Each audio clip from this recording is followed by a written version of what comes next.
Corona के बढ़ते मामलों को लेकर अब सरकार भी एक्शन में आ चुकी है। बैठकों का दौर चल रहा है। इसी सिलसिले में केंद्रीय कैबिनेट सचिव आज कोविड को लेकर रिव्यू मीटिंग कर रहे हैं।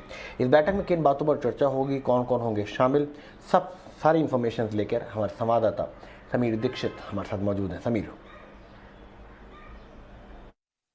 ऐसे समय में जब देश में 90,000 से ज्यादा कोविड केसेस दर्ज किए जा रहे हैं, मौत के आंकड़े लगातार बढ़ते जा रहे हैं, ओमिक्रॉन का खतरा लगातार कई राज्यों में तेजी से फैल रहा है, एक अहम समीक्षा बैठक आज शाम केंद्रीय कैबिनेट सचिव अजय भल्ला उसकी समीक्षा बैठक करने जा रहे हैं। और जो एजेंडा है वो यही कि इस वक्त देश में कोविड की स्थिति क्या है, ओमिक्रॉन को लेकर के जो रणनीति है वो कितना कारगर है। तो ये एक अहम समीक्षा बैठक जिसको कैबिनेट सेक्रेटरी जिसकी अध्यक्षता करने जा रहे हैं, ये वर्चुअल मीटिंग होने जा रही है। और इस मीटिंग में कैबिनेट सेक्रेटरी के अलावा स्वास्थ्य मंत्रालय के तमाम अधिकारी शामिल होंगे, नीति आयोग के अधिकारी, फार्मा सेक्टर से जुड़े हुए कई अधिकारी शामिल होंगे।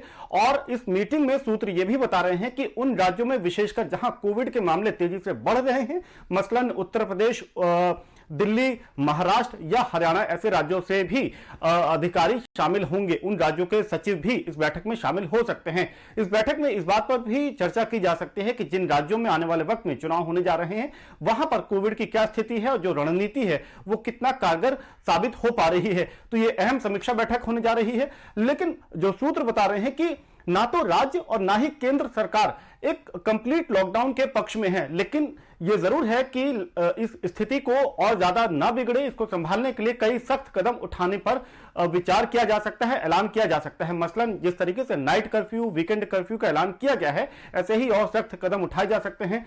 टूरिस्ट डेस्टिनेशन के लिए जो आवाजाही है सैलानियों की, उस पर रोक लगाई जा सकती है। वैक्सीनेशन की गति को और बढ़ाने पर जोर दिया जा सकता है। और कुल मिलाकर के जो सरकार की सबसे बड़ी रणनीति है टेस्ट, ट्रैक और सर्विलांस की, इस पर और अधिक तेजी से बल देने पर इस बैठक में कहा जा सकता है। तो इस बैठक का एजेंडा कोविड की स्थिति की समीक्षा को लेकर के है और माना जा रहा है कि इस बैठक के बाद में राज्य या फिर केंद्र की तरफ से रिवाइज्ड गाइडलाइन और सख्ती का ऐलान हो सकता है। चलिए, बहुत बहुत शुक्रिया समीर इस जानकारी के साथ हमारे साथ जुड़ने के लिए। अब बात कर लेते हैं बाजार की। कैसा रहा बाजार का मिजाज? 4 दिन की तेजी के बाद आज